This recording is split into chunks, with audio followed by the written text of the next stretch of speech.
Bonjour, frères et sœurs, mères, pères, mes frères gabonais, la diaspora, de là où vous vous trouvez aux États-Unis, en France, au Gabon, en Afrique, je vous dis bonjour et je m'adresse à vous ce matin.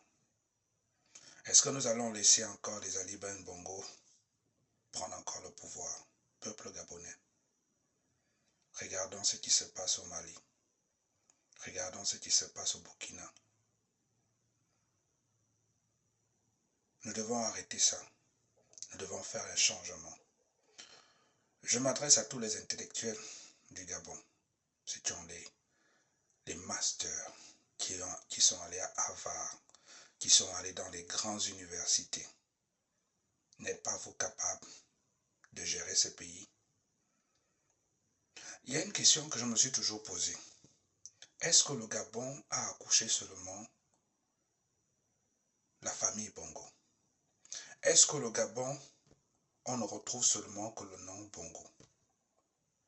Et là, je m'adresse à Ali Ben Bongo. Ali, je te demande, aujourd'hui encore, en tant que frère, parce que tu es notre aîné, tu es notre grand frère, nous ne venons pas en combat, et nous ne voulons même pas un combat dans notre pays, parce que nous sommes déjà 1,3 million ou 1,5 million.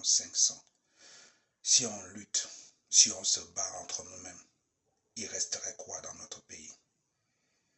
Alors je te demande, Ali, ne te représente pas. Tu as déjà fait ce que tu pouvais faire. Laisse un autre Gabonais gérer ce pays. Si votre parti a un Gabonais que vous trouvez qu'il est digne de gérer ce pays-là, mettez-le au pouvoir. Mettez-le qui se présente comme candidat. Mais on veut un changement de nom dans ce pays. Le Gabon n'a pas seulement fait les bongos. On ne va pas nous dire dans un pays, il y a seulement un seul nom qui existe dans ce pays, que les bongos. On n'est pas contre vous, mais on est contre de ce que vous avez fait de notre pays. Ce que nous vivons aujourd'hui, la misère.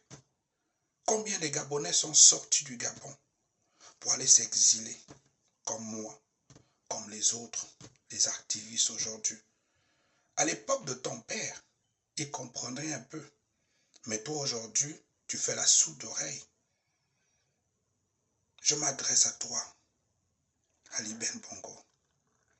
Les gens qui sont en train de te pousser à rester au pouvoir parce qu'ils mangent à côté de toi, parce qu'ils grignotent à côté de toi, parce qu'ils profitent de toi, parce qu'ils profitent du Gabon. Même ceux qui sont au PDG, à des fois je me dis vraiment, qu'est-ce que le PDG vous a donné, vous qui sont dans les bas quartiers? Quand ils mangent dans leur grande table, ils ne vous voient même pas.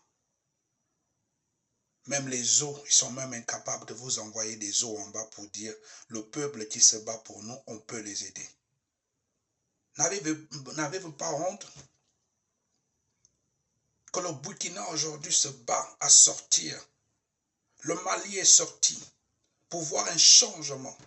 Pourquoi nous, le Gabon, on ne peut pas faire un changement? Je sais que ma vie est en danger. Peu importe de tout ce que je suis en train de faire, je sais que c'est ma vie qui est en danger. Je sais que vous allez peut-être dire, le jour où il ne mettrait plus au Gabon, nous allons l'exécuter, nous allons lui mettre en prison, comme tu le fais d'habitude. Mais je n'arrêterai pas à me battre, à profiter de cet Internet pour montrer au peuple gabonais qu'on est fatigué de toi. On est fatigué de la famille Bongo. On est fatigué de ton régime. On veut un changement en ce moment. Et ce changement, c'est cette année 2023. Peuple gabonais, levez-vous. Ouais, beaucoup de gens vont toujours se poser, comme on m'a dit, est-ce que tu n'as pas un autre habit? Non.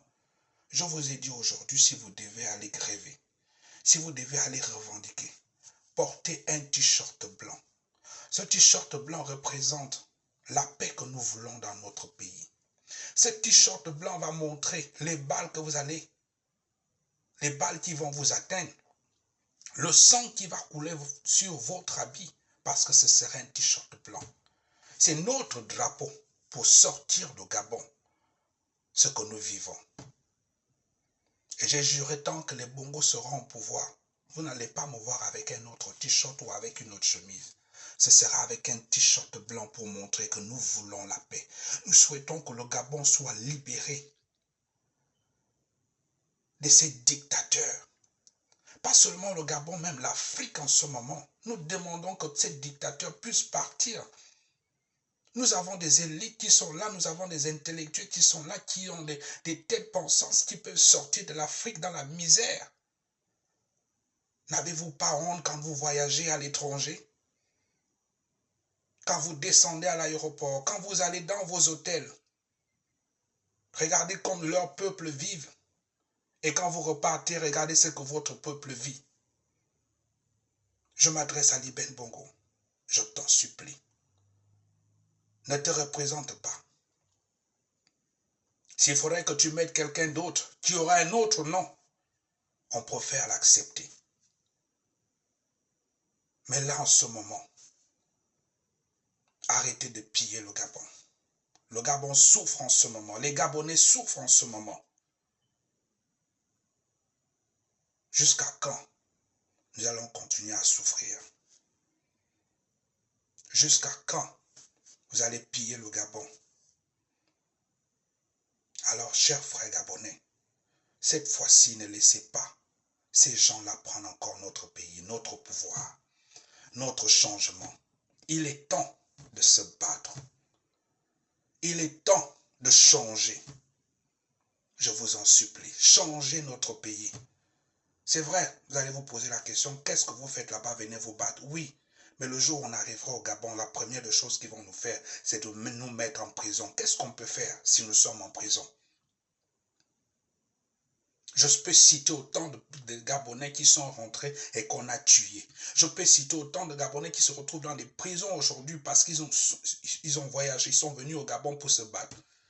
Je prends le cas de Landry. Si Landry n'était pas nationalité américaine, aujourd'hui Landry serait peut-être tué. Je me pose la question, où se trouve Kelly Ondo, qui s'est battu, même si son coup d'État n'a pas fonctionné. Aujourd'hui, voilà les Gabonais qui l'ont abandonné. Les Gabonais ne parlent même plus de Kelly Ondo. Où est le corps de Kelly Ondo? Kelly Ondo, c'est mon cousin. Et jusqu'à aujourd'hui, on se bat pour trouver son corps. On ne sait pas là où il se trouve. Mais nous l'avons abandonné. Il a voulu faire un changement, même si c'est mal pris. Mais il a quand même osé. Alors nous tous les Gabonais, nous pouvons oser et se battre. Regardez ce qui se passe en Europe. Regardez ce qui se passe en France. Regardez ce qui se passe partout. Pourquoi on a toujours peur de se battre et prendre notre pays, prendre notre destin en main? Alors frères Gabonais, cette année-là, 2023, nous devons nous battre pour récupérer notre pays et notre liberté et un changement. Merci à ceux qui vont écouter ce que j'ai dit. Je vous souhaite une bonne journée et que Dieu bénisse le Gabon et que Dieu nous donne encore le courage. Que cette année-là, Dieu change notre pays et change nos dirigeants